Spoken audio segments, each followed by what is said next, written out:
سیدنا و مولانا و ملجأنا و مأوانا و حبیبنا و طبیب قلوبنا سیدنا و مولانا محمد المصطفیٰ وعلی آلہ الطیبین الطاہرین و ازواجہ الطاہرات امہات المؤمنین و اصحابہ الہادین المہدیین و اولیاء امتہ و علماء ملتہ اجمعین اما بعد فاعوذ باللہ من الشیطان الرجیم بسم اللہ الرحمن الرحیم قال اللہ تبارک و تعالی فی القرآن المجید والفرقان الحمید وما آتاکم الرسول فخذوہ وما نہاکم عنہ فانتہوا صدق اللہ مولانا العظیم وبلغنا رسولہ النبی الکریم ونحن علی ذلک لمن الشاہدین والشاکرین والحمد للہ رب العالمین۔ بآواز بلند محبت سے حضور کی بارگاہ میں درود پاک پڑھیں۔ الصلاۃ والسلام علیک یا سیدی یا رسول اللہ، الصلاۃ والسلام علیک یا سیدی یا حبیب اللہ، الصلاۃ والسلام علیک یا رحمۃ للعالمین وعلی آلک واصحابک یا جد الحسن والحسین۔ سمٹ رہے ہیں ستارے فلک کی باہوں میں، غبار نور ہے پھیلا ہوا فضاؤں میں، یہ کس رسول کی آمد ہے بزم ہستی میں، سحر ازل سے مؤدب کھڑی ہے راہوں میں۔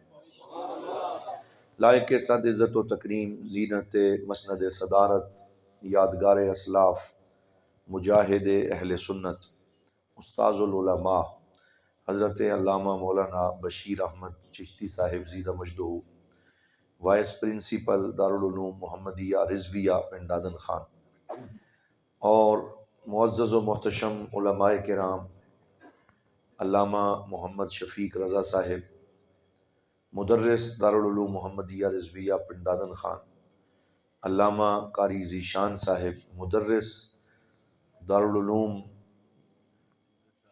فاروقیہ رضویہ پنڈ دادن خان، اور ہمارے میزبان مکرم محترم المقام برادر گرامی قدر مخلص و مہربان علامہ محمد عرفان صدیقی صاحب زیدہ مجدہ، اور ان کی پوری ٹیم اور آپ تمام احباب مبارکباد کے مستحق ہیں کہ جنہوں نے اتنے خوبصورت انداز میں حضور صلی اللہ علیہ وآلہ وسلم کے میلاد کی محفل سجائی ہے۔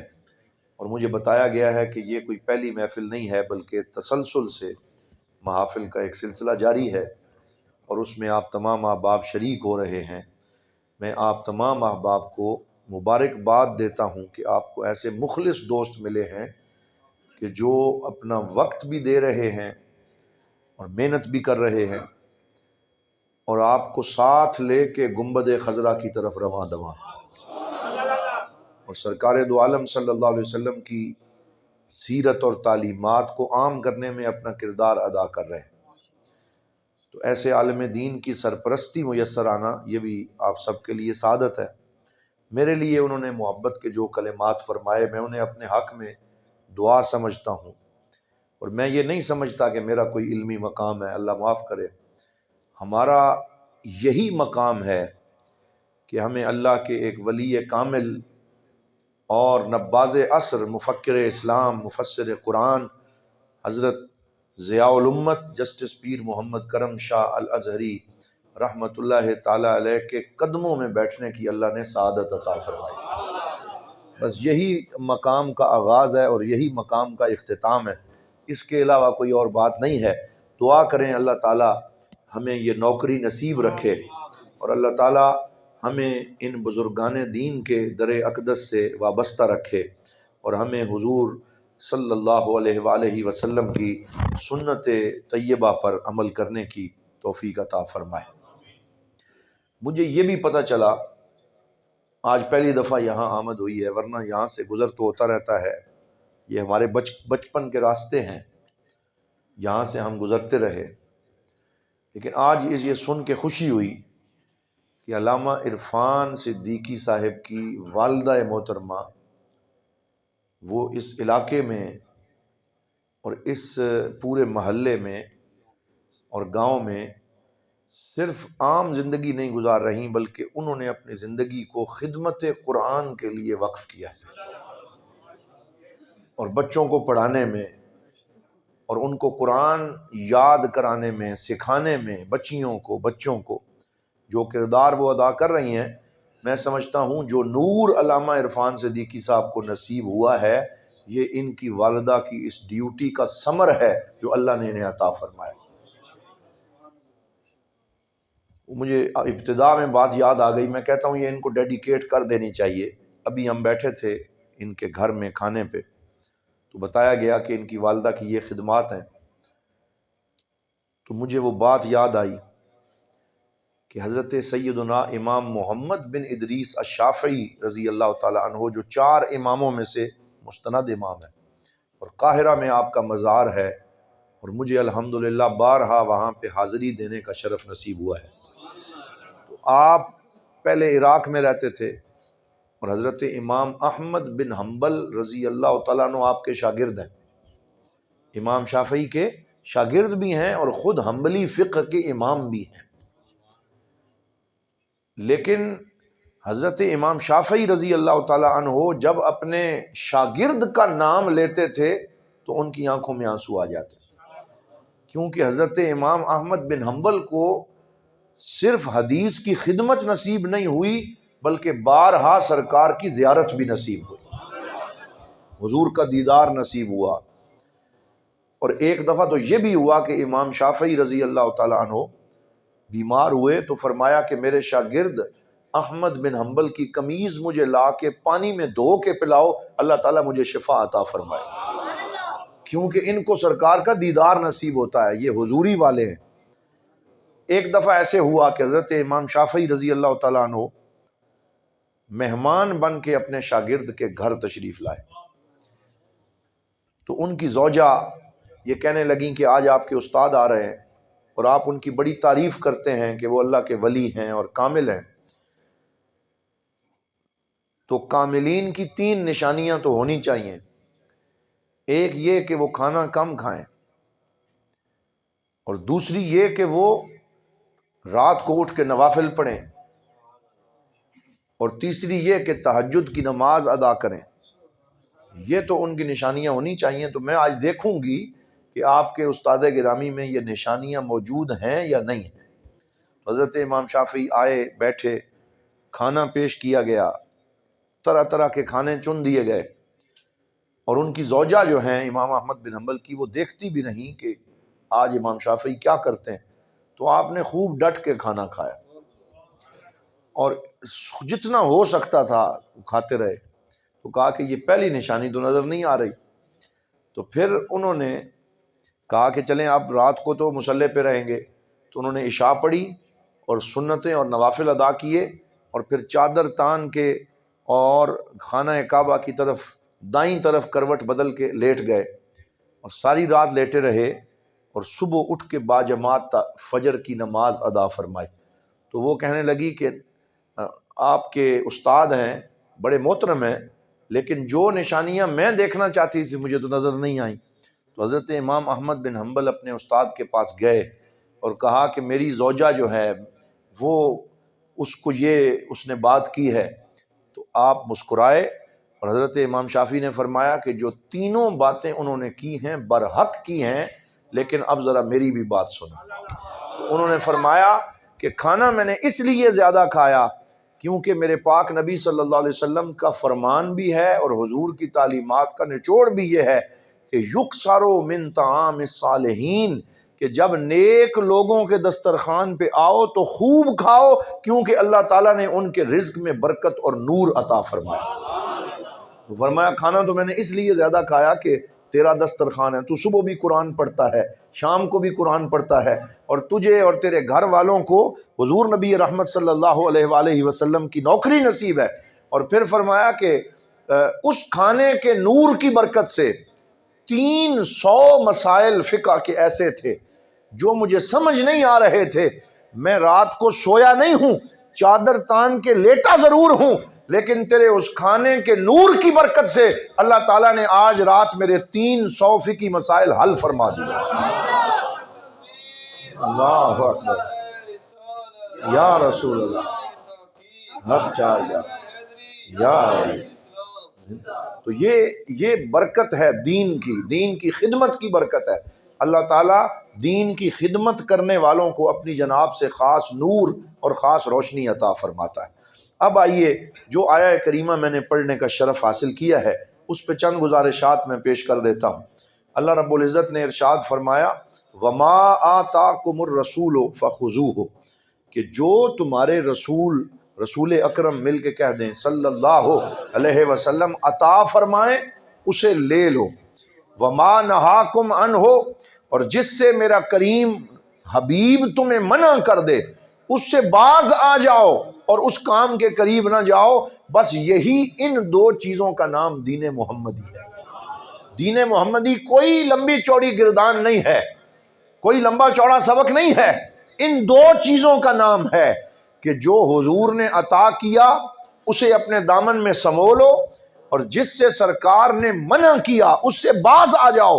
تو اگر نچوڑ نکالنا چاہیں ایک جملے میں تو دین کا نچوڑ یہ نکلے گا کہ دین اسلام محمد عربی کی اداؤں کا نام ہے۔ بولیے، دین اسلام حضور کی اداؤں کا نام ہے، سرکار کے نقش قدم پہ چلنے کا نام ہے، حضور کی سیرت پہ نظر رکھنے کا نام ہے، اور ہمارے پاک نبی صلی اللہ علیہ وسلم کو دین میں مرکزی حیثیت حاصل ہے۔ مرکزی حیثیت حضور کی ہے۔ آج نئے نئے دانشور آ گئے، نام نہاد سکالر آ گئے، وہ چینلز پہ بیٹھتے ہیں، عقل کے گھوڑے دوڑاتے ہیں، طرح طرح کی باتیں کرتے ہیں، لیکن ہم نے جو پڑھا اور قرآن و سنت کا جو نچوڑ ہماری سمجھ میں آیا وہ یہی ہے کہ دین کا آغاز بھی ذات محمد سے ہوتا ہے اور دین کا اختتام بھی ذات محمد پہ ہوتا ہے۔ اس کے علاوہ دین کسی اور شے کا نام نہیں ہے۔ اور علامہ اقبال حکیم الامت قلندر لاہوری آپ نے کیا فرمایا؟ بمصطفیٰ برساں خیش را کہ دی ہم اوست، اگر بہو نہ رسیدی تمام بولا حبیس۔ فرمایا حضور کے قدموں تک پہنچ جاؤ، سرکار کی ذات تک پہنچ جاؤ، حضور کی غلامی میں آ جاؤ کہ دین ہما اوست، کہ دین سارے کا سارا حضور صلی اللہ علیہ وسلم کی تعلیمات کا نام ہے، حضور کی ذات سے محبت کا نام ہے۔ پیر نصیر الدین نصیر تاجدار گولڑا انہوں نے پوری ایک کتاب لکھی ہے، اس کا عنوان ہی یہ رکھا دین ہما اوست۔ کتاب کا کیا نام ہے؟ دین ہما اوست، کہ دین تو سارے کا سارا حضور ہیں، حضور کی تعلیمات، حضور کی سنت، اور سرکار دو عالم صلی اللہ علیہ وآلہ وسلم کی ذات سے پھوٹنے والا جو نور ہے وہی دین ہے۔ اگر بہو نہ رسیدی تمام بولا حبیس، اگر تم حضور تک پہنچ گئے تو دین تک پہنچ گئے، اور اگر سرکار تک نہ پہنچ سکے تو پھر تم بو لہب کے ساتھ تو کھڑے ہو سکتے ہو، تم ابو بکر کے ساتھ کھڑے نہیں ہو سکتے، تم حضور کے غلاموں کے ساتھ کھڑے ہونے کے قابل نہیں ہو۔ تو فرمایا کہ سارا دین حضور کی اتباع اور اطاعت کا نام۔ اور یہ بات یاد رکھیں کہ اتباع اور اطاعت دو الگ الگ چیزیں ہیں، ان میں فرق ہے۔ علماء نے لکھا ہے، میں آپ سے اگر سوال کروں کہ اطاعت اور اتباع میں کیا فرق ہے تو آپ کیا بتائیں گے؟ ذرا سوچیں۔ تو میں کوئی کلاس روم نہیں ہے، میں خود ہی بتا رہا ہوں، لیکن سوال آپ کے ذہن پہ چھوڑا ہے تاکہ تھوڑی دستک دے اور پھر جواب آئے۔ اطاعت الگ شے ہے، اتباع الگ شے ہے، اور اللہ نے قرآن پاک میں اطاعت کا حکم بھی دیا ہے، اتباع کا حکم بھی دیا ہے، لیکن اطاعت کی باری آئی تو فرمایا میری اطاعت کرو، میرے رسول کی اطاعت کرو۔ اطیعوا اللہ و اطیعوا الرسول، اللہ کی اطاعت کرو اور رسول اکرم صلی اللہ علیہ وسلم کی اطاعت کرو۔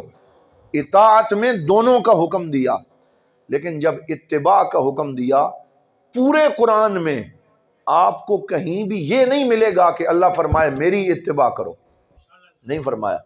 کیا فرمایا؟ میرے رسول کی اتباع کرو، حضور کی اتباع کرو۔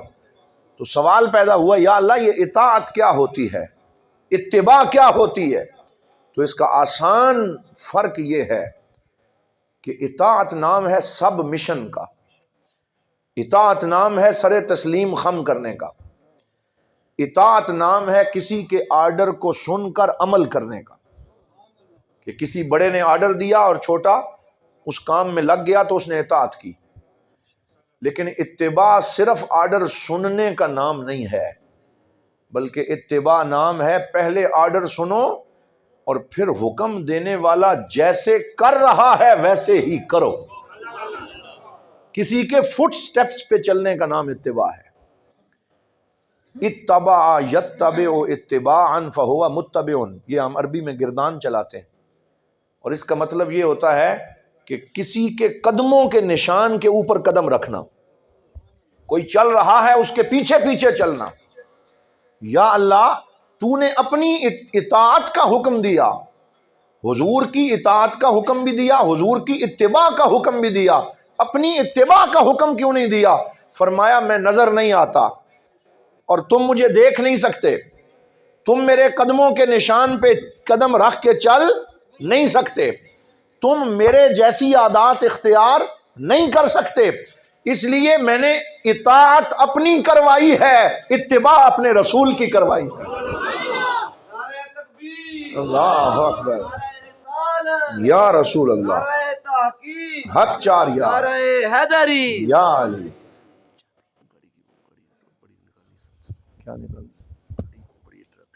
آپ جائیں۔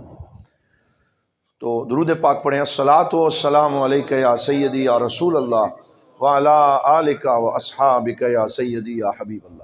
تو فرمایا اطاعت کس کی کرنی ہے؟ اللہ کی، اور اتباع کس کی کرنی ہے؟ اللہ کے رسول کی۔ تو اتباع کا مطلب یہ ہے کہ یار کو دیکھتے جاؤ اور جیسے محبوب کرتا ہے ویسے کرتے چلے جاؤ۔ یہ اتباع ہے کہ سرکار دو عالم آپ کا لباس کیسا ہے ویسا لباس اپنا لو، آپ کی داڑھی مبارک کیسی ہے ویسی داڑھی مبارک رکھنے کی کوشش کرو۔ حضور کھاتے کیسے ہیں، سرکار دو عالم صلی اللہ علیہ وسلم پیتے کیسے ہیں، حضور کا انداز گفتگو کیا ہے، سرکار کا بازار میں چلنے کا انداز کیا ہے، مسجد میں نماز پڑھنے کا انداز کیا ہے۔ اسی لیے جب نماز کی باری آئی تو اللہ نے فرمایا اقیم الصلاۃ، نماز قائم کرو۔ لیکن یہ جو آج کل بات کرتے ہیں، نہیں جی ہمیں حدیث کی ضرورت نہیں ہے، ہمیں سنت کی ضرورت نہیں ہے، نعوذ باللہ ہمارے لیے قرآن کافی ہے۔ ہم انہیں چیلنج کر کے کہتے ہیں کہ ٹھیک ہے اگر تمہارے لیے قرآن کافی ہے تو ہمیں قرآن کی روشنی میں پوری نماز ثابت کر کے دکھاؤ۔ نماز کیسے پڑھنی ہے، سجدہ کیسے کرنا ہے، وضو کیسے کرنا ہے، سجدہ صاف کیسے نکالنا ہے، رکوع میں کیسے جانا ہے، اور نماز میں کیا کیا پڑھنا ہے۔ نماز قرآن صرف یہ بتائے گا نماز قائم کرو، لیکن کیسے پڑھنی ہے؟ فرمایا یہ سمجھنے کے لیے تمہیں بارگاہ مصطفیٰ میں جانا پڑے گا، تمہیں حضور کی سنتوں پہ عمل کرنا پڑے گا، تمہیں احادیث مصطفیٰ کو سمجھنا پڑے گا۔ اور حضور فرماتے ہیں صلو کما رأیتمونی اصلی، مجھے دیکھتے جاؤ جیسے میں نماز پڑھتا ہوں ویسے تم بھی نماز پڑھتے چلے جاؤ۔ تو ہمیں اتباع کا حکم ہے، اور اتباع کا حکم پورا کرنے کے لیے جب تک ہم سرکار کی سیرت کو نہ سمجھیں اس وقت تک حضور کی بولیے اتباع ہو سکتی نہیں ہے۔ یہی مطالعہ سیرت کی اہمیت ہے۔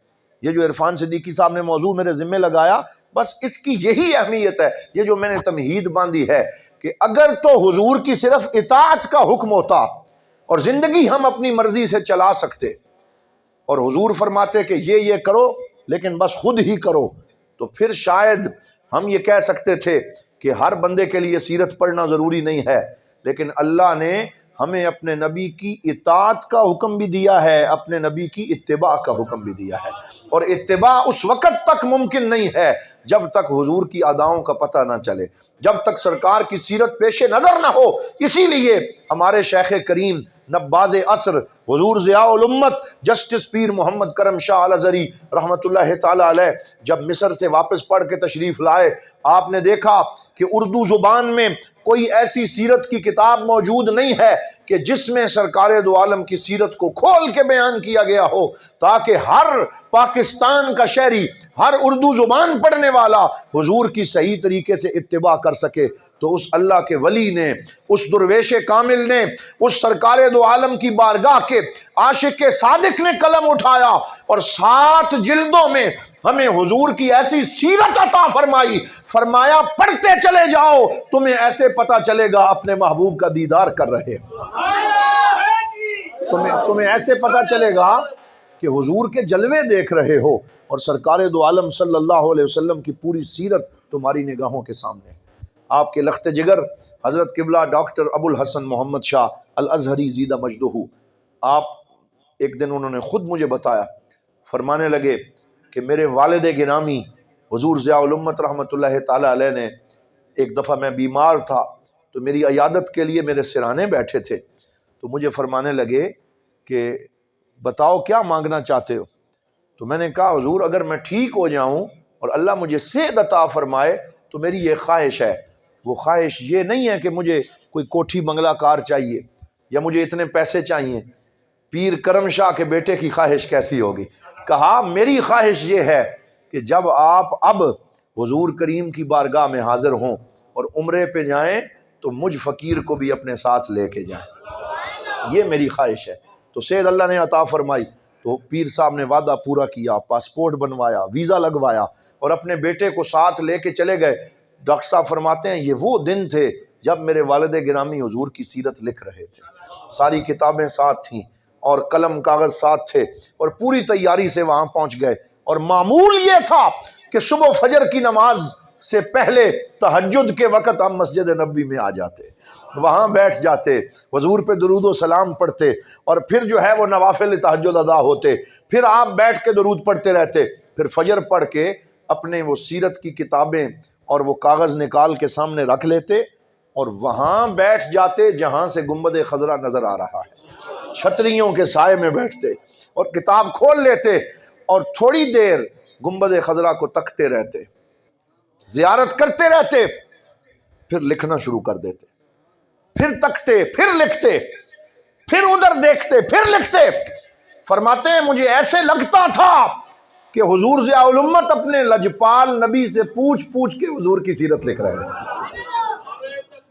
اللہ اکبر، یا رسول اللہ، حق چار یار۔ اس طریقے سے یہ سیرت مرتب ہوئی ہے، ساری دنیا کے گلابوں کا رس نچوڑا گیا اور حضور پہ درود پڑھا گیا اور سرکار کی محبت میں ڈوب کے پیر کرم شاہ الازہری رحمت اللہ تعالی علیہ نے قلم اٹھایا، پھر حضور کی سیرت پہ ایسی کتاب لکھی کہ جب تم پڑھنے بیٹھتے ہو ایک ایک صفحے پہ عاشق کے آنسو بھی جاری رہتے ہیں، زبان سے درود و سلام بھی جاری رہتا ہے۔ ضیاء النبی پڑھیں، ضیاء النبی کو اپنے گھر میں لے کے آئیں، اپنی بچیوں کے جہیز میں ضیاء النبی کو شامل کریں، ضیاء القرآن کا تحفہ شامل کریں۔ ہم کہتے ہیں جہیز میں اے سی دے دیا، ریفریجریٹر دے دیا، واشنگ مشین دے دی۔ میں نے کہا بے شک وہ نہ دو، لیکن اپنی بچیوں کو قرآن بھی دو، مصطفیٰ کا فرمان بھی دو، انہیں حضور کی سیرت کا تحفہ دو۔ حضور ضیاء الامت نے ضیاء النبی شریف میں ہر چیز کو لکھ دیا ہے۔ آپ نے یہ بھی لکھا کہ ایک بچی جب رخصت ہوتی ہے تو اس کو سسرال والے گھر میں جا کے کیسی زندگی گزارنی چاہیے کہ وہ بھی کامیاب ہو، اس کی آنے والی نسل بھی کامیاب ہو۔ اور آپ نے وہ عربوں کے حوالے سے پہلی جلد میں لکھا ہے، آپ پڑھیں کہ ایک ماں نے جب اپنی بیٹی کو رخصت کیا تو کہا میری بیٹی یہ 10 کام تم کر لینا، کبھی بھی ناکام نہیں ہوگی بلکہ تمہیں اللہ شاندار کامیابیاں عطا فرمائے۔ تو آپ پڑھیں، اس میں پوری زندگی کا سبق ہے، اس میں سرکار دو عالم کی سیرت لمحہ بلمحہ موجود ہے۔ ولادت سے پہلے آپ لکھتے ہیں ولادت سے پہلے شب دیجور تھی، پہلی جلد کا نام رکھا شب دیجور، اور دیجور کا مطلب ہوتا ہے سخت سیاہ رات۔ تو پہلی جلد میں حضور کی آمد سے پہلے کے واقعات لکھے کہ جب سرکار جلوہ گر نہیں ہوئے تھے ایران کی حالت کیا تھی، عرب کی حالت کیا تھی، یمن کی حالت کیا تھی، مصر کی حالت کیا تھی، روم اور اٹلی اور ایران کی حالت کیا تھی۔ پوری تاریکیاں جب چھا گئیں اور آپ نے پہلی جلد میں وہ حالات، ان کی اخلاقی، معاشی، معاشرتی حالت کو لکھا۔ جب دوسری جلد کا آغاز ہوا نام بدل دیا، فرمایا وہ شب دیجور تھی، یہ صبح نور ہے۔ کیا فرمایا؟ یہ صبح نور ہے۔ اب حضور کی آمد ہوئی ہے، دیکھو کیسے اندھیرے چھٹ گئے ہیں اور صبح کا اجالا طلوع ہو گیا ہے۔ پھر آپ نے اس میں یہ شعر لکھا، گرنہ خورشید جمال یار گشتے راہ نموں، از شب تاریک غفلت کس نہ برد راہ بروں۔ یہ فارسی کا شعر لکھا، اور اس کا مطلب کیا ہے، کیا خوبصورت۔ میں نے ایک حضور ضیاء الامت کی ویڈیو دیکھی ہے کہ آپ اپنے مریدوں کو یہ شعر بتا کے اس کا ترجمہ سنا رہے ہیں اور رو رہے ہیں، اور کہتے ہیں میں نے ضیاء النبی کے شروع میں یہ شعر لکھا ہے۔ وہ کیا شعر ہے؟ گر نہ خورشید جمال یار، اگر میرے نبی کے جمال کا سورج طلوع نہ ہوتا، گر نہ خورشید جمال یار، اگر میرے یار کے جمال کا سورج طلوع نہ ہوتا، گشتے راہ نموں، اور وہ بھٹکے ہوئوں کو روشنی کر کے راہ نہ دکھاتا، تو اس غفلت والی رات سے باہر نکلنے کا کسی کو راستہ نہ ملتا۔ جسے روشنی ملی ہے، جسے راستہ ملا ہے، جسے کامیابی ملی ہے، اسے آمنہ کے لال کے قدموں کی برکت سے ملی ہے۔ تو آپ نے پھر اس کا نام صبح نور رکھا، اور پھر سیرت کا وہ اجالا ہوا۔ جب یہ پوری سیرت مکمل ہو گئی، پھر اپنے بیٹے جانشین حضور ضیاء الامت حضرت قبلہ پیر محمد امین الحسنات شاہ صاحب دامت برکاتہم القدسیہ کو ساتھ لیا، گلے میں غلامی رسول کا پٹکا ڈالا، اور سر کے اوپر ضیاء النبی کی یہ جلدیں اٹھائیں، اور کیا منظر تھا، اپنے ایک دائیں ہاتھ میں اپنے بچے کا ہاتھ پکڑا، اور سر پہ یہ کتابیں رکھیں، اور پہلے خانہ کعبہ میں مقام ملتزم پہ حاضر ہوئے، اور جسے ہم کہتے ہیں نا خانہ کعبہ کی دہلیز، جو سونے کے دروازے کے نیچے جگہ ہے، وہاں جا کے اپنی یہ جلدیں رکھیں، اور کہا یا اللہ تیرے حبیب کی شان لکھنے کی جو کرم شاہ نے کوشش کی ہے، یہ جلدیں بھی قبول فرما، میرے بیٹے محمد امین الحسنات شاہ کو بھی قبول فرما۔ اپنی ساری زندگی کی جمع پونجی وہاں پیش کی، پھر سر پہ اٹھایا، اور پھر حضور کی بارگاہ میں گنبد خضرا کے سامنے جا کے کھڑے ہوئے، حضور پہ درود پڑھا، روتے رہے، یا رسول اللہ میری یہ نوکری قبول کر لیجئے۔ تو اللہ نے اور اللہ کے رسول نے قبولیت کی وہ چھاپ لگائی اور وہ مہر لگائی ہے کہ آج ضیاء النبی پوری دنیا میں بلا امتیاز مسلک و مذہب ہر جگہ پہ پڑھی بھی جا رہی ہے، اس پہ پی ایچ ڈی کے تھیسس بھی ہو رہے ہیں، اور لوگ ضیاء النبی کو پڑھ پڑھ کے حضور کی محبت کا فیض حاصل کر رہے ہیں۔ تو یہ مطالعہ سیرت بہت ضروری ہے، حضور نبی رحمت صلی اللہ علیہ وسلم کی مرکزی حیثیت کو سمجھنا بہت ضروری ہے۔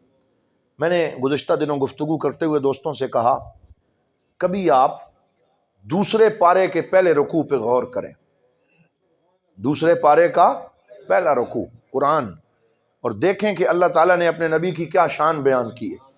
فرمایا قد نرا تقلب وجہک فی السماء، نماز میں حضور کھڑے ہیں اور سرکار بار بار اوپر دیکھتے ہیں، پھر نماز میں نیچے دیکھتے ہیں، تو اللہ تعالیٰ کو اپنے نبی کے دل کے خیال کا پتہ چل گیا کہ یار چاہتا ہے کہ اب نماز مسجد اقصیٰ کی طرف نہ پڑھی جائے بلکہ خانہ کعبہ کی طرف منہ کر کے پڑھی جائے۔ تو فرمایا قد نرا تقلب وجہک فی السماء، ہم آپ کے چہرے کو آسمان کی طرف اٹھنا دیکھ رہے ہیں، فَلَنُوَلِّيَنَّكَ قِبْلَةً تَرْضَاهَا، فرمایا ہمیں قبلے سے غرض نہیں ہے، ہمیں تو تیری رضا سے غرض ہے، تو جدھر منہ کرے گا ہم اسی کو قبلہ بنا دیں گے۔ کیا فرمائے گا؟ جدھر تیرا چہرہ ہوگا ہم ادھر قبلہ بنا دیں گے۔ فَلَنُوَلِّيَنَّكَ قِبْلَةً تَرْضَاهَا، یہ ترضاہا پہ غور کریں، فرمایا ہمیں قبلے کے سے غرض نہیں ہے، ہمیں تیری رضا سے غرض ہے، ہمیں تیری خوشی مطلوب ہے، آپ جدھر چاہتے ہیں ہم ادھر قبلہ بنا دیں گے۔ خدا کی رضا چاہتے ہیں دو عالم، خدا چاہتا ہے رضائے محمد، وہ اپنے نبی کی رضا چاہتا ہے، وہ حضور کو خوش دیکھنا چاہتا ہے۔ پہلے میں نے یہ عرض کیا ہے کہ اللہ نے جتنے حکم دیے ہیں، حکم پہلے ذکر کیا اور حکم کی علت بعد میں ذکر کی۔ مثلا یہ فرمایا وضو کرو، کیوں وضو کرو؟ بعد میں کہا تاکہ تمہیں پاک کر دے۔ خذ من اموالہم صدقۃ تطہرہم وتزکیہم بہا وصلی علیہم، ان کے مال سے صدقہ لو، زکوٰۃ لو، کیوں لو؟ اس کی علت اور سبب بعد میں ذکر کیا، تاکہ یہ صدقہ اور زکوٰۃ تیرے غلاموں کے مال کو پاک کر دے۔ جو صدقہ دیتا ہے اس کا مال پاک ہو جاتا ہے، اس کے مال میں برکت پڑ جاتی۔ تو حکم پہلے ذکر فرمایا اور حکم کی علت بعد میں ذکر فرمائی، لیکن قرآن میں واحد یہ مقام ہے جہاں حکم بعد میں ذکر فرمایا، علت پہلے ذکر فرمائی۔ فرمایا ہمیں قبلہ بدلنے سے کوئی غرض نہیں ہے، لیکن ہم قبلہ بدلنے کا حکم اس لیے دے رہے ہیں کیونکہ میرا محبوب آسمان کی طرف دیکھتا ہے اور اس کے دل میں خواہش یہ ہے کہ قبلہ بدل دیا جائے۔ اے میرے نبی، جو تیری رضا ہے وہی مسلمانوں کا قبلہ ہے۔ فَلَنُوَلِّيَنَّكَ قِبْلَةً تَرْضَاهَا۔ اب حکم یہاں سے شروع ہوتا ہے، یہ فعل امر ہے، فَوَلِّ وَجْهَكَ شَطْرَ الْمَسْجِدِ الْحَرَامِ۔ اب اپنے چہرے کو مسجد حرام کی طرف پھیر لو۔ علت پہلے ذکر ہو گئی، حکم بعد میں آیا۔ حضور زور کی نماز میں کھڑے تھے اور مسجد قبلتین تھی۔ بولیے کون سی مسجد؟ مسجد قبلتین۔ اور جنہوں نے زیارت کی ہے وہ جانتے ہیں، جنہوں نے نہیں کی آج کی رات دعا کرتے ہیں اللہ تعالیٰ سب کو حرمین کی زیارت عطا فرمائے۔ الحمدللہ ہمیں زیارت نصیب ہوئی، بلکہ ابھی ہم یاد کر رہے تھے کہ رمضان کا مہینہ تھا اور علامہ عرفان صاحب کی اور ہماری ملاقات حرم شریف کے سیند میں ہوئی، آج سے 2 سال پہلے کی غالباً بات ہے، 2-3 سال۔ تو وہ مسجد قبلتین تھی کہ جہاں سرکار زور کی نماز پڑھا رہے تھے، اور اب ذرا چشم تصور سے دیکھیں کہ حضور اس طرف کھڑے تھے، اس طرف، اور سرکار کا منہ بھی اس طرف تھا اور صحابہ بھی ادھر منہ کر کے نماز پڑھ رہے تھے۔ آج بھی پرانے قبلے کا انڈیکیشن وہاں موجود ہے، دکھایا گیا ہے کہ یہ قبلہ تھا، وہ مسجد کی اس سائیڈ پہ تھا، مسجد اقصیٰ کی طرف منہ تھا۔ نماز کی 2 رکعتیں حضور پڑھا چکے تھے اور نماز کے اندر ہی اللہ رب العزت نے یہ حکم دے دیا۔ یہ بھی تو ہو سکتا تھا کہ نماز مکمل ہوتی اور اللہ تعالیٰ فرماتا آج آپ کے غلاموں کو مہلت ہے، اپنے غلاموں سے کہہ دیجئے کل صبح فجر کی نماز جو ہے وہ اس قبلے سے نہیں بلکہ اس قبلے سے پڑھی جائے گی۔ جیسے ہم کہتے ہیں، امام صاحب کہتے ہیں کہ آج فجر ہم نے 5:30 پڑھی ہے، کل سے فجر کی نماز 5:45 بجے ہوگی، تو ایسے بھی ہو سکتا تھا، لیکن اللہ نے وجہ قرآن میں ذکر فرمائی ہے، فرمایا وَمَا جَعَلْنَا الْقِبْلَةَ الَّتِي كُنْتَ عَلَيْهَا إِلَّا لِنَعْلَمَ مَن يَتَّبِعُ الرَّسُولَ مِمَّن يَنْقَلِبُ عَلَىٰ عَقِبَيْهِ۔ فرمایا ہم نماز کے بعد بھی قبلہ بدل سکتے تھے، ہم اگلے دن بھی قبلہ بدل سکتے تھے، لیکن ہم نے نماز کے اندر قبلہ اس لیے بدلا لِنَعْلَمَ تاکہ ہم جان سکیں۔ کیا فرمایا؟ تاکہ ہم جان سکیں۔ کیا جان سکیں؟ مَن يَتَّبِعُ الرَّسُولَ، کہ ان غلاموں میں سے حضور کی اتباع کون کرتا ہے، ان غلاموں میں سے حضور کی اتباع کون کرتا ہے، مِمَّن يَنْقَلِبُ عَلَىٰ عَقِبَيْهِ، اور ایڑیوں کے بل پیچھے کون بھاگتا ہے، ایڑیوں کے بل پیچھے کون بھاگتا ہے، اور حضور کی اتباع کون کرتا ہے۔ صحابہ کے ایمان کا ٹیسٹ لینے کے لیے، یہ آج کل لوگوں نے 1500 سال بعد ٹیسٹ لینے شروع کیے ہوئے ہیں، اور یہ اب ٹیسٹ کرنا چاہتے ہیں صحابہ کا ایمان۔ یہ ٹیسٹ بھی اللہ نے لے لیا ہے اور نتیجے کا اعلان بھی اللہ نے کر دیا ہے۔ اب ہمیں تمہارے نتائج کی ضرورت نہیں ہے، تم اپنے نتیجے اپنے پاس رکھو، تم اپنے تبصرے اپنے پاس رکھو۔ اللہ تعالیٰ نے اپنے نبی کے صحابہ کا امتحان بھی لیا اور صحابہ کے نتائج کا اعلان بھی فرمایا۔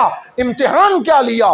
فرمایا ہم نے قبلہ نماز کے اندر بدلا، فرمایا دیکھیں گے کون اتباع کرتا ہے، کون پیچھے بھاگتا ہے۔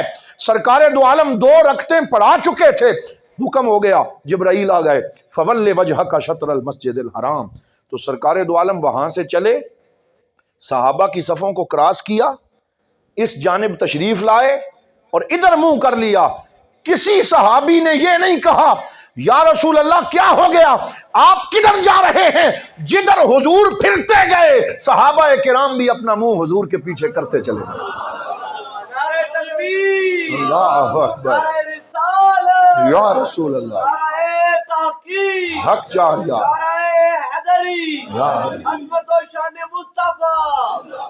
رخ جدھر سے وہ موڑ لیتے ہیں ہم وہ رستہ ہی چھوڑ دیتے ہیں، اور کعبہ بنتا ہے اس طرف ہی ریاض، رخ جدھر کو وہ موڑ دیتے ہیں، جدھر حضور منہ کرتے ہیں قبلہ ادھر بن جاتا ہے۔ اور صحابہ میں سے کوئی بھی پیچھے ہٹا نہیں ہے، کوئی اس میں سے سکپ نہیں ہوا، کسی نے سوال نہیں اٹھایا۔ تو اللہ تعالیٰ نے پھر ان کے نتیجے کا کیا اعلان کیا؟ فرمایا رضی اللہ عنہم ورضوا عنہ، اے میرے صحابہ ہم نے ٹھوک بجا کے دیکھ لیا، ہم نے امتحان کر لیا، تم اتباع رسول کے امتحان میں کامیاب نکلے، اب تمہارا نتیجہ یہ ہے کہ تم اللہ سے راضی ہو، اللہ تم سے راضی ہو گیا۔ کیا فرمایا؟ تم اللہ سے راضی ہو، اللہ تم سے راضی ہو گیا۔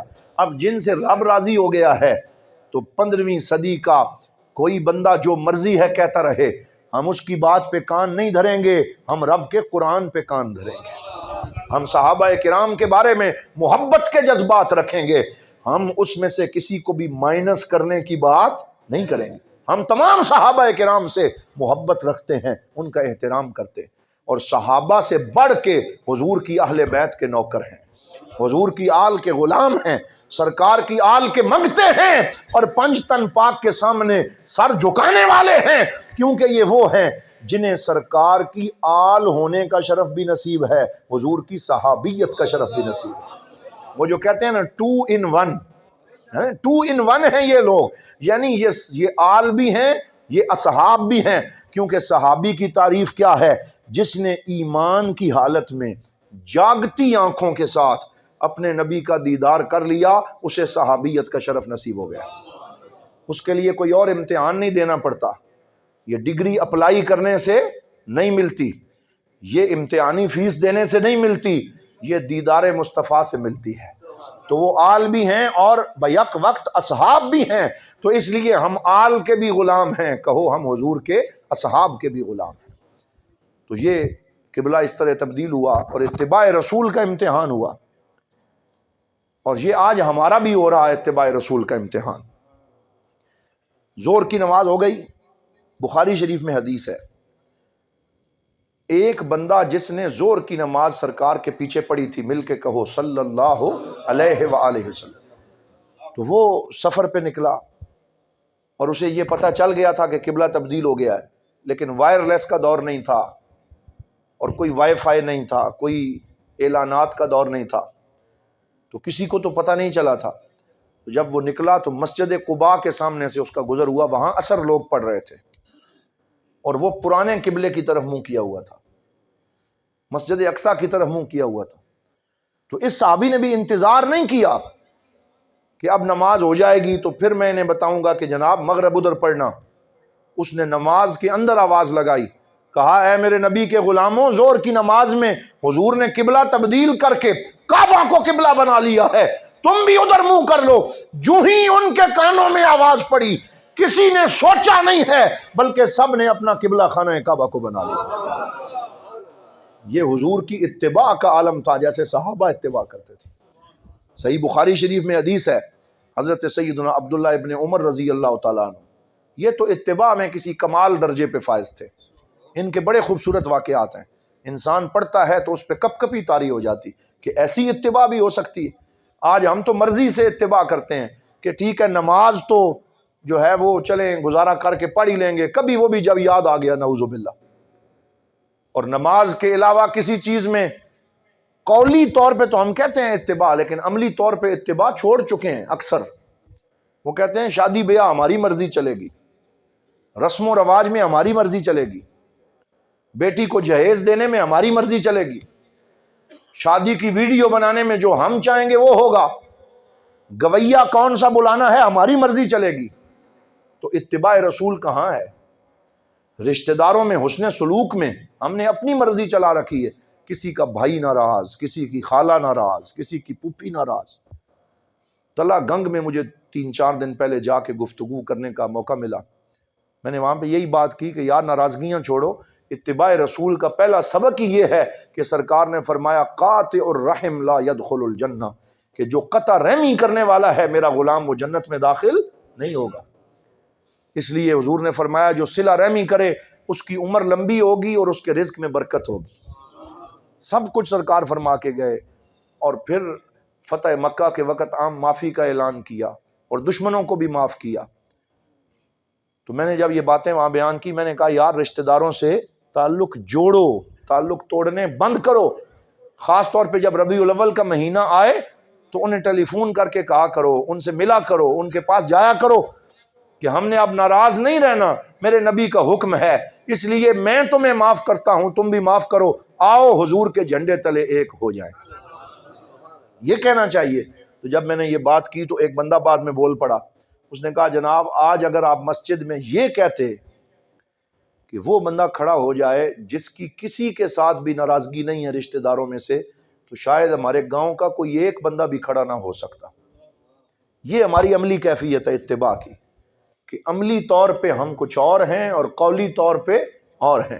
تو سبق یہی ہے میلاد مصطفیٰ صلی اللہ علیہ وسلم کا کہ ہم عملی طور پہ حضور کی اتباع کو اختیار کریں۔ حضرت عبداللہ بن عمر کی جو بات میں آپ کو سنا رہا تھا کہ آپ جا رہے تھے اور ایک راستے سے گزر ہوا، تو گزرتے ہوئے آپ نے اپنا سر نیچے جھکا لیا ایسے، حالانکہ راستے میں کوئی رکاوٹ بھی نہیں تھی، راستہ بالکل کلیئر تھا۔ تو ساتھ جو لوگ تھے انہوں نے کہا حضور یہ آپ نے کیا کیا ہے، آپ نیچے کیوں جھک گئے ہیں؟ تو کہا ایک دفعہ کریم آقا کے ساتھ یہاں سے گزر ہوا تھا، حضور کے ساتھ ہم گئے تھے، اس وقت درخت کی ایک ٹہنی ادھر جھکی ہوئی تھی اور حضور سر جھکا کے گزرے تھے۔ عبداللہ بن عمر کی غیرت گوارا نہیں کرتی کہ سرکار سر جھکا کے گزریں اور میں سر اٹھا کے گزروں، اگرچہ ٹہنی موجود نہیں ہے لیکن میں نے یار کی اتباع میں ایسا کیا ہے۔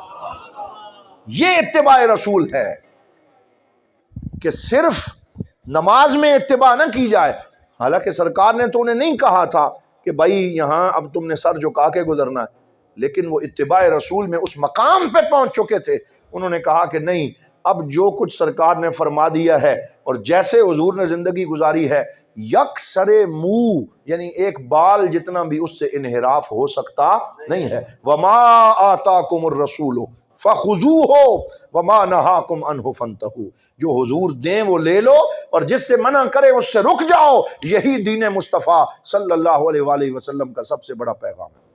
حضور منبر پہ بیٹھے تھے اور اتخذ النبی صلی اللہ علیہ وسلم خاتما من ذہب، سرکار کو کسی نے بنا کے دی یا آپ نے خود سونے کی انگوٹھی پہن لی، یہ بھی بخاری شریف میں حدیث ہے، سونے کی انگوٹھی۔ تو جب صحابہ نے دیکھا، اگلے جمعے پہ جب صحابہ آئے تو تقریباً سب صحابہ اکثر جو ہیں انہوں نے سونے کی انگوٹھیاں پہنی ہوئی تھی کہ حضور نے پہنی ہے تو اتباع میں ہم بھی پہن لیتے ہیں۔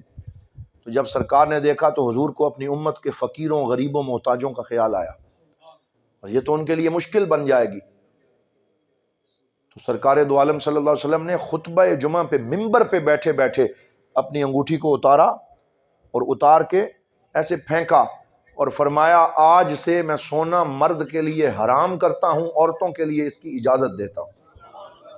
جو ہی سرکار نے یہ فرمایا، اب یہ بھی ہو سکتا تھا کہ صحابہ کرام وہاں سے وہ انگوٹھی اٹھاتے اور اٹھا کے اپنے گھروں میں جا کے بیویوں کو دے دیتے، بھئی ہمارے لیے حرام ہو گئی اب تم پہن لو، لیکن کیونکہ سرکار نے طرح کے لفظ ہیں، طرح النبی خاتمہ، سرکار نے پھینکی، صحابہ میں سے جس نے دیکھا اس نے وہیں اتار کے پھینک دی جہاں سرکار نے پھینکی، اور وہ سارا اٹھا کر بیت المال کے اندر جمع کروا دیا گیا۔ تو اس طریقے سے حضور نبی رحمت صلی اللہ علیہ وسلم کی اتباع صحابہ نے کی۔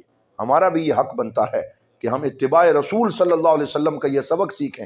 جب پتہ چلے کہ حضور صلی اللہ علیہ وسلم کے شادی بیاہ کے اندر سنت یہ ہے اور فوتیدگی میں سنت یہ ہے، تو پھر اس سے آگے نہ بڑھیں، پھر یہ نہ کہیں نہیں جی میری ناک کٹ جائے گی اگر میں نے ایسا نہ کیا۔ یہ دنیا کی رشتہ داریاں بچانے کے لیے حضور کو ناراض نہ کرو۔ یہ فوتیدگی کے بارے میں خود سرکار کی حدیث ہے اور عمل ہے ہمارے پاک نبی کا، مل کے کہہ دو صلی اللہ علیہ وسلم، اور وہ عمل یہ ہے کہ جس گھر میں کوئی فوت ہو جائے 3 دن تک یا جنازے کے بعد اس بندے کے گھر سے کھانا، حضور نے فرمایا طعام المیت یمیت القلب، کہ میت کے گھر کا کھانا انسان کے دل کو مردہ کر دیتا ہے۔ اور آج بھی ہمارے پاس کچھ علاقے ایسے ہیں کہ جنازہ ہوتا ہے اور ابھی وہ جنازہ دفن کر رہے ہوتے ہیں، ساتھ ہی اعلان ہوتا ہے بھائی مہمان کھانا کھا کے جاوے، تو وہ لوگ اسی کے گھر سے اور اسی کے دسترخوان سے کھانا کھا رہے ہوتے ہیں۔ نہیں وہ میں بتانے لگا ہوں نا، یہ تو الحمدللہ اب ہمارے اکثر دیہات میں یہ ایک اچھی چیز ہے کہ رشتہ داروں نے اس چیز کو سنبھال لیا۔ یہی ہونا چاہیے کہ رشتہ دار پکائیں تو پھر اسے کھانا جائز ہے، وہ الگ صورت ہے، لیکن اگر خود ان کے گھر میں پک رہا ہو تو پھر اس کو کھانا یہ دل کو مردہ کرتا ہے۔ تو یہ الگ الگ الحمدللہ یہ ہمارے علاقوں میں ایک اچھی روش قائم ہو گئی ہے، ہمارے علاقے میں بھی، ادھر جلال پور شریف میں بھی، یہاں بھی لوگوں نے کمیٹیاں بنا لی ہیں، اور وہ پھر جب حضرت سیدنا جعفر طیار رضی اللہ تعالیٰ عنہ کی شہادت ہوئی تھی تو 3 دن تک سرکار دو عالم نے ان کے بچوں اور ان کے گھر کے کھانے کا اہتمام خود فرمایا تھا کہ ان کے گھر میں چولہا نہ جلے. سنت یہی ہے، اور اگر ایسا کر رہے ہیں تو آپ کو مبارک ہو کہ آپ اچھا کر رہے ہیں. لیکن جہاں ایسا نہیں ہو رہا، میں بتا رہا ہوں کہ وہاں پھر اس معاملے میں بھی اتباع کی ضرورت ہے. آخری بات عرض کرتا ہوں، یہ بات تو یہ بڑی لمبی ہے. قرآن کریم کی تلاوت اور قرآن پاک کے پیغام پہ چلنا اور قرآن کو پڑھنا، یہ بھی اتباع رسول صلی اللہ علیہ وسلم میں ایک مرکزی عنوان ہے. حضور صلی اللہ علیہ وسلم روز رات کے وقت اٹھ کے، ایک حدیث یہ بھی ہے کہ سرکار نے پہلی رکعت میں پوری سورہ بقرہ پڑھی جو 2.5 سپارے بنتے ہیں، اور دوسری رکعت میں پوری سورہ آل عمران تلاوت فرمائی. تو ہمیں بھی سوچنا چاہیے ہم نے آخری دفعہ قرآن کھول کے کب پڑھا تھا. کل دینا مجھے جانے کا اتفاق ہوا، میرے ایک کلاس فیلو ہیں، اگٹھے ہم فارغ ہوئے، ان کا نام ہے علامہ محمد طیب صاحب. تو تقریر کے بعد مجھے پکڑ کے اپنے گھر بٹھایا اور کہتے ہیں میں عرصے سے تمہیں ملنا چاہتا تھا، میرے دل میں ایک امانت ہے وہ میں تمہارے سپرد کرنا چاہتا ہوں. میں نے کہا بسم اللہ. تو وہ کہنے لگے کہ میں بچپن میں نے حفظ قرآن کیا تھا، لیکن پھر کچھ ایسی صحبت تھی جس کی وجہ سے قرآن یاد کر کے میں نے بھلا دیا، اور قرآن یاد کر کے بھلانا بڑا وبال ہے. اللہ تعالی ہمیں اس سے معافی عطا فرمائے اور قرآن کو یاد کرنے کی توفیق عطا فرمائے. وہ کہتے ہیں 2002 میں، یعنی آج سے 19 سال پہلے، میرے دل میں یہ خیال پیدا ہوا کہ مجھے قرآن یاد کرنے کی کوئی سبیل بنانی چاہیے. تو یہ خیال بھی اللہ کی خاص توفیق سے پیدا ہوتا ہے، اللہ کے کرم سے ہی پیدا ہوتا ہے. تو وہ کہتے ہیں میں نے اپنے دل سے ایک تہیہ کیا اور ایک طریقہ میں نے سوچا، اور وہ طریقہ یہ تھا، میں نے کہا سال میں 30 دن ہوتے ہیں، اور قرآن مہینے میں 30، مہینے میں بولیے کتنے دن ہوتے ہیں؟ 30، اور قرآن میں سپارے کتنے ہیں؟ 30. تو میں نے کہا کہ جو تاریخ ہوگی اس دن میں وہ سپارہ پڑھا کروں گا. پہلی تاریخ کو پہلا، دوسری کو دوسرا، تیسری کو تیسرا. اس طرح جب مہینہ ختم ہوگا ساتھ ہی میرا قرآن بھی ختم ہو جائے گا، اور سال میں 12 مرتبہ ختم قرآن ہوگا. اور 2002 سے میں نے یہ کام شروع کیا، اب 2021 آ چکا ہے، الحمدللہ درمیان میں ایک بھی ناغہ نہیں ہوا. اور جس دن کبھی ناغہ ہوا فجر میں پڑھتا تھا تو فجر کے بجائے میں نے زور میں پڑھ لیا، اگر زور میں نہ پڑھ سکا تو عصر میں پڑھ لیا، مغرب میں پڑھ لیا، عشاء. تو 5 موقع ایک دن میں ہمارے پاس ہوتے ہیں کہ ہم وہ وعدہ جو اپنے ساتھ کریں اسے پورا کر سکیں. مجھے بہت ان کی یہ بات پسند آئی، یہ طریقہ بہت پسند آیا، اور میں نے کہا اللہ کرے کہ یہ دولت ہمیں بھی نصیب ہو جائے کہ ہم قرآن سے ایسے جڑ جائیں. اور اس کا فائدہ کیا ہوگا؟ فائدہ یہ ہوگا کہ جب ہر مہینے میں قرآن پاک پڑھنے کی یہ مشق ہماری شروع ہوگی تو کچھ مہینے تو ایسے ہی چلے گا، پھر آہستہ آہستہ قرآن اپنے دروازے تمہارے لیے کھولنا شروع کر دے کہ یہ تو میرا مستقل مہمان ہے. پھر قرآن اس کی ضیافت بھی کرے گا، اس کی مہمان نوازی بھی کرے گا، اور اپنے سینے کے موتی اس کے سینے میں عطا فرمائے گا، اور اس کو مشکل الفاظ سمجھنا شروع ہوں گے، اور اس کی زندگی میں قرآن کا نور شامل ہونا شروع ہو جائے. تو میں نے یہ بھی پیغام آپ تک پہنچا دیا کہ اتباع رسول صلی اللہ علیہ وآلہ وسلم کا یہ بھی بہت بڑا سبق ہے. آئیے کوشش کریں اللہ تعالی ہمیں بھی قرآن کی ایسی منزل عطا فرمائے، قرآن سے ایسے جوڑے.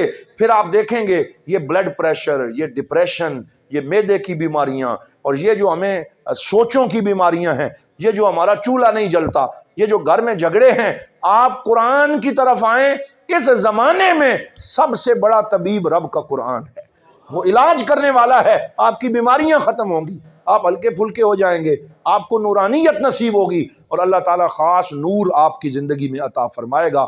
آئیں دعا کریں اس محفل میں موجود کسی نیک بندے کے سبب اللہ تعالیٰ ہماری یہ دعا قبول فرمائے اور ہم سب کو قرآن پڑھنے کی یہ منزل عطا فرمائے. یہ بھی بات انہوں نے یاد کروائی. آپ تھک تو نہیں گئے؟ ذرا بولیں نا، نعرہ تکبیر، نعرہ رسالت، سیدی مرشدی. یہ شمائل ترمذی کے حوالے سے انہوں نے بات کی. تو ایک تو قرآن کے حوالے سے سبق آپ نے یہ یاد رکھنا ہے، دوسرا شمائل ترمذی کا ہے. یہ بھی الحمدللہ اللہ تعالیٰ نے اس فقیر کے اوپر مہربانی فرمائی اور اس کا کرم ہوا کہ کئی ربیع الاول ایسے گزرے کہ جس پہ دوستوں کو بار بار اس بات پہ موٹیویٹ کرنے کی کوشش کی کہ شمائل ترمذی کو پڑھیں. شمائل ترمذی ایک کتاب ہے جو حضرت امام ابو عیسیٰ ترمذی، یہ صحاح ستہ رحمۃ اللہ تعالی علیہ، صحاح ستہ 6 حدیث کی کتابیں ہیں، صحیح بخاری، صحیح مسلم، سنن ترمذی، سنن ابن ماجہ، سنن ابی داؤد اور سنن نسائی، یہ 6 جن کتابوں کے میں نے آپ کے سامنے نام لیے ہیں، انہیں ہم صحاح ستہ کہتے ہیں کہ یہ حدیث کی وہ 6 صحیح کتابیں ہیں جن میں مدینے والے تاجدار کی حدیثوں کو جمع کر دیا گیا۔ سرکار کی احادیث کے یہ مجموعے ہیں، یہ ہمارے مدارس میں پڑھائے جاتے ہیں، اور یہ بڑی وسیع کتابیں ہیں، بہت لمبی چوڑی کتابیں ہیں، ان میں حضور کی لاکھوں احادیث جمع کی گئی ہیں، اور سرکار دو عالم صلی اللہ علیہ وسلم کی احادیث کو پڑھ کے ہم سمجھ سکتے ہیں کہ حضور نے کیسے زندگی گزاری، سرکار کے ہمارے لیے فرامین کیا تھے۔ تو امام ابو عیسیٰ ترمذی نے ایک کتاب لکھی سنن ترمذی، وہ الگ ہے اور وہ 2 بڑی جلدوں میں ہے، اور دوسری کتاب آپ نے مختصر لکھی جس کا نام رکھا الشمائل المحمدیہ، اور شمائل خصائل کو کہتے ہیں کہ حضور کا حلیہ کیسا تھا، حضور کی خاصیات کیا تھیں، سرکار دو عالم امامہ کیسا باندھتے تھے، سرمہ دانی کیسی تھی، کس پیالے میں پانی پیتے تھے، اور حضور صلی اللہ علیہ وآلہ وسلم کا لباس کیسا تھا، نالین شریف کیسے استعمال فرماتے تھے، داڑھی مبارک کو تیل کیسے لگاتے تھے، اپنی دستار کے نیچے ایک کپڑا بھی رکھتے تھے، اور سر میں حضور بہت زیادہ تیل کا استعمال فرماتے، یہ بھی حضور کی سنت ہے۔ تو وہ شمائل میں لکھا ہوا ہے کہ سر کے نیچے ایک قناع باندھتے تھے، یعنی ایک کپڑا باندھتے تھے تاکہ دستار مبارک تیل سے وہ میلی نہ ہو، تو وہ بھی حضور صلی اللہ علیہ وآلہ وسلم کی سنت مبارکہ۔ تو یہ ساری کی ساری احادیث 435 احادیث کا مجموعہ ہے شمائل ترمذی، جسے امام ترمذی نے جب مکمل کیا اور اپنے استاد حضرت امام بخاری کی خدمت میں پیش کیا، امام بخاری نے جب اس کتاب کو پڑھا تو رو پڑے اور فرمایا میں تمہیں بشارت دیتا ہوں جس کے گھر میں یہ کتاب موجود ہو وہ یہ سمجھے کہ خود رسول اللہ اس کے گھر میں موجود ہے۔ اس کتاب کا عالم یہ ہے کیونکہ سرکار کی پوری زندگی اور حضور کے معمولات مبارک کو اس میں محفوظ کیا گیا۔ الحمدللہ جب میں مصر پڑھتا تھا تو 6 سال تک ہمارا وہاں پہ یہ معمول رہا کہ جب شب میلاد آتی تھی، یعنی 11-12 ربیع الاول کی درمیانی رات، تو ہم الازہر کے پاکستانی طلباء کو جمع کرتے اور ایک کمرے میں خوشبو لگاتے، قالین ڈالتے اور بڑا اس کو سجاتے، پھر اس میں ہم دائرے میں بیٹھ جاتے اور سرکل سٹڈی جو ہوتی ہے وہ چلاتے۔ ہر بندے کے کتاب ہاتھ میں شمائل ترمذی ہوتی تو ایک ایک حدیث ہر بندہ پڑھتا جاتا اور 5 یا 6 گھنٹے میں پوری کتاب کا ختم کر لیا کرتے تھے، تو اس سے برکت حاصل ہوتی ہے۔ تو اگر ہم اتنا نہ بھی کر سکیں تو ہمیں یہ چاہیے کہ علماء کرام موجود ہیں، ان کے پاس بیٹھ کر، اس کا اردو ترجمہ بھی مل جاتا ہے، انٹرنیٹ پہ بھی دستیاب ہے، تو اس کتاب کا بھی مطالعہ کرنے سے خصوصی طور پہ بہت زیادہ فوائد نصیب ہوتے ہیں۔ میں دعا کرتا ہوں اللہ رب العزت ہمیں سرکار کی ایک کامل اتباع عطا فرمائے، حضور کی سنتوں پہ عمل کا جذبہ عطا فرمائے، ہمارے گناہ معاف فرمائے، اور اللہ تعالی ہمیں اپنی اولادوں کو بھی حضور صلی اللہ علیہ وسلم کا غلام بنانے کی توفیق عطا فرمائے۔ جو مدارس آپ کے ارد گرد موجود ہیں انہیں مضبوط بنائیں، چاہے وہ قبلہ حضرت قبلہ حافظ نذیر احمد سعیدی صاحب زیدہ مجدہ و رحمۃ اللہ علیہ ان کا مدرسہ ہو، یا حضرت قبلہ پیر محمد انور قریشی صاحب جو ہمارے علاقے کا ایک چمکتا ہوا ستارہ بھی ہیں، ایک روشن آفتاب ہیں، اور جنہوں نے اس علاقے میں بہت بڑی خدمات پیش کی ہیں، ان کا جو ادارہ ہے، اور دیگر جو ادارے ذیلی ادارے بنائے گئے ہیں ان سب کو مضبوط بنائیں، ان کے دست و بازو بنیں، کیونکہ یہی وہ ادارے ہیں جو ہمیں امام اور خطیب تیار کر کے دے رہے ہیں۔ ہمارے ممبر آباد ہیں، ہمارے مصلی آباد ہیں، اللہ تعالیٰ ان اداروں کو بھی قائم و دائم رکھے۔ وآخر دعوانا ان الحمدللہ رب العالمین۔